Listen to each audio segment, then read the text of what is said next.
Урматтуу туугандар, мен деле мамлекеттик кызматта көп иштедим. Бир эмес 2 президент менен иштедим. Бирок азыркы Садыр Жапаровдун кылып аткан ишине мен эч ичим чыккан жок.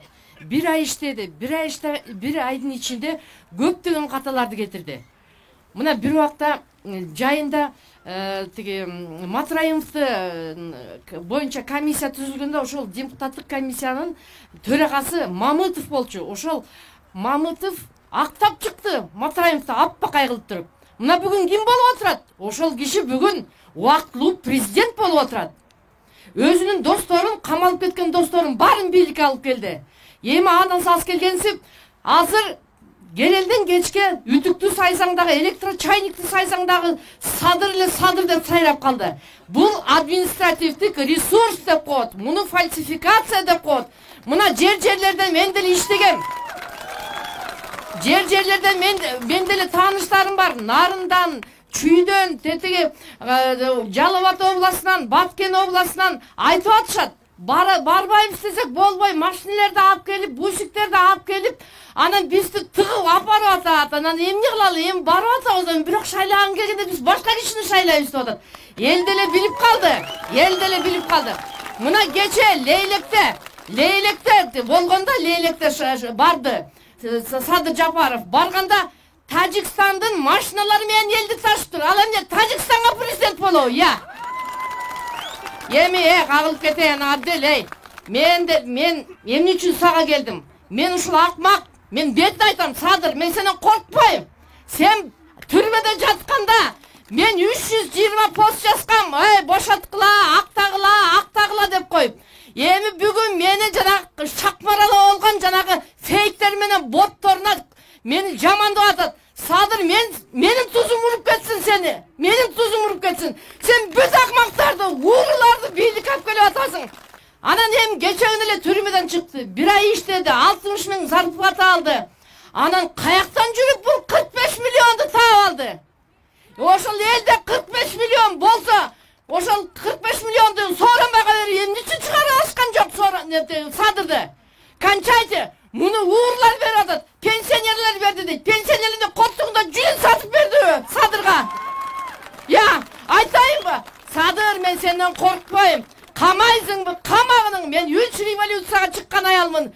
Мен түрмөгө жатууга да даяр болуп калдым. Мен бүгүнкү келечекти сенин колуңа карматкым келбейт.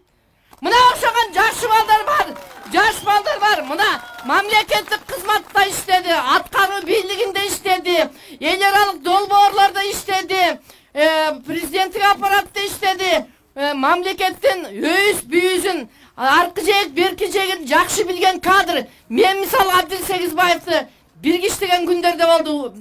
Бирок мен ушул баланы уурдаптыр деп мен бир жерден уккан жокмун.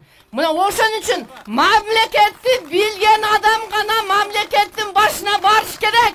Туугандар, мен биердечи бүгүн, мен түштүктүн кызымын. Абышкам чүйлүк болсо дагы мен түштүктүн кызымын.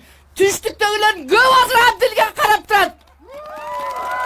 Эми бүгүн барометр деген бир акмак социалдык опрос кылдык дейт. Ошол жерде 64% Садыр алды дейт. Атасынын башына 64 алабы? Мына Акипрестен чыгып атат. Акипрестен чыкты эле 33 адаң алды. Эмне үчүн дагы 50% 64 кылып коет? Анткени ошол бийликтин учазын жеген барометрге эч ким ишенбейт.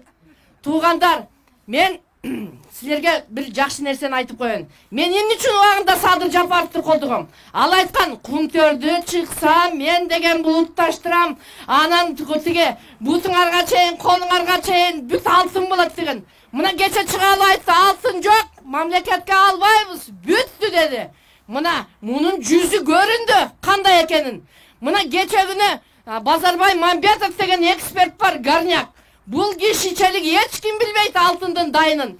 Кече айтты, 2019 жылы Кумтөрдөн канадалыктар 18 тонна 600 килограмм алтын казып алыптыр. Ошол 18 тонна эмне алтын эмеспи?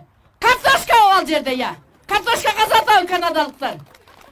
Токтотсунга окшогон саясатын мына келип алып аябай былгып атат. Мен барып келдим, мен дагы тиги Абдилге окшогон чекисмин. Жанагы Дордой плазадачы.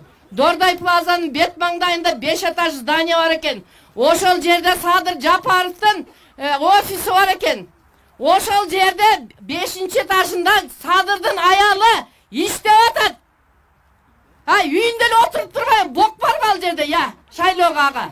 Бок барбы? Уяты жок экен. Бул минтип отурса, Садыр Жапаровдун майлама каяда кылып коет бул. Токтотсун. Анан эми туугандар, туугандар, мен кичине сүйлөп коеюн. Мен да мына жерде көкүрөгүмдө бук чыксын. Ушул боюнча кетип калбасын, мага 1-2 минут бергиле туугандар. Анан эми туугандар, мынандай болуп атат да, жетим тоо боюнча 2015-жылы Атамекен фракциясы караган. Ошол жерде карап, анан айткан, бул жерде 80-100 миллиард долларлык ген бар экен, руда бар экен, темир бар экен деп айткан. Анан кече чыгып алып, октябрдын 24-ндө Садыр Жапаров журналисттерди чакырып маалымат жыйынында мынтип атат. Биз 2 миллиардтай карзыбыз бар Кытайда. Анан ошо Кытайдан карзын кутулуш үчүн мен бир жылда эле кутулуп коем. Анан ошону сырьёну сыртка чыгарам дейт. Атасынын башы чыгарат, ошону чыгарып көрсүн. 2 миллиард доллар карыз үчүн 100 миллиардты береби, жетим тоону. Аны 100 жыл, 200 жылдап кыргыз өзү иштетет. Абдел президент болуп келип калса, инвестицияны алып келет да, кыргыздын балдары ошол жерде иштеп, кыргыздын балдары гана иштеп, анан кийин биз карызды кутулуп коебуз. Жетимдеге да тийишпесин. Комтерге да тийишпесин. Колунан покта келбейт багы түштүк туугандар айтмакчы. Эми бул сүйүнүп атат. Буга ким элди чыгарып атат? Буга айыл өкмөтү элди чыгарып атат. Буга мэрлер чыгарып атат. Буга акимдер чыгарып атат. Акимдер кимдерди чыгарбады эле? Ошо Акаевка да, Бакиевке дагы, Атамбаевка да, Сооронбайга да ошо мэрлер чыгарган элди. Эмне болду тагдыры? Тагдыры баары талада калды. Ошон үчүн, туугандар, мыйзамды биринин артынан бирин бузуп атат. Садыр келди. Туугандар, биз 6-5 октябрда мен да чыккам ошол жерге. Биз ал жерге Садыр бошосун, Садыр келип президент болсун деген эмеспиз. Биз ал жерде айтканбыз, Соке, көзүңдү ач, шайлоо кайра башталсын. Райымдын партиясын алып келип алдың, биримдикти алып келип алдың, Кыргызстанды алып келип алдың, көчүгүңдү кыс да кайрадан жаңы шайлоо дегенбиз. Биз аерде Садыр президент болсун деп кылган эмеспиз. Анан түндөп келип алып туруп, булар монтуп алып келип отургузуп коюшту. Туугандар, эгерде бул ушундай боло турган болсо, мейли келди дейли. Келип алып туруп, эмне кылды? Келип алып бүт мыйзамды бузуп атат. Келди дагы Сооронбайга алып келип туруп экс-президентти берип койду. Сооронбай 3 жыл келип, 3 жыл уктап кеткен үчүн берди 150 000 пенсияны. 150 000 пенсия ала турган киши эмес болчу бул. Атамбаев да бир кызык жарыктык киши экен атаңдын көрө. Ушу 25 жыл дос болдум деди. Ушу 25 жылда билген жокмун ушунун нымтыр экенин. Акем болот менин өзүмдүн. Мына акемдин заманы бүтүп, абамдын заманы келип атат азыр. Эми туугандар, эми келди дагы мыйзамды бузуп ушуга экисти берип койду. Экисти бербеш керек болчу. Убактылуу президент не имеет права экс-президенттик наамды статусту бергенге анын эч кандай шарты жок. Бул бир. Экинчиден 28 октябрда жогорку кеңештин уполномочиясы түгөнгөн. Ушуларды алып келип алып референдум кылып койдум. Бул дагы мыйзамсыз. Анан кийин алып келип алып туруп монтуп коюп атат кадрлардын баарын алмаштырып. Бул жакшылыкка алып келбейт. Мен өзү бир көргөндө, бир караганда эле байкап койгон аялмын. Мунун баш териси президенттикке жарабайт Садырдын. Эми мен кече күнү суббота күнү бардым да Дордойго.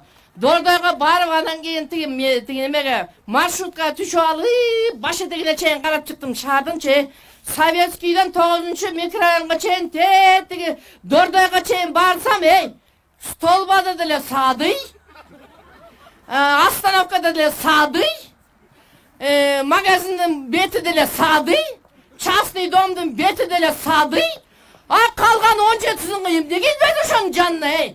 Мына административдик ресурс иштеп атат полностью. Мына кече күнү жана Майраш Базлакунова дегенге интервью берип атат.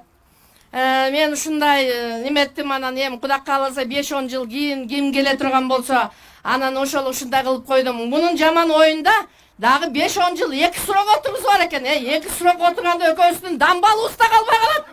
Бүт баарын сатып коет. Туугандар, эми кагылып кетейин туугандар, ушундайда мени айта турган көкүрөгүмдү айтып алдым, калганын Фейсбукка жазам, Твиттерге жазам, Одноклассникке жазам.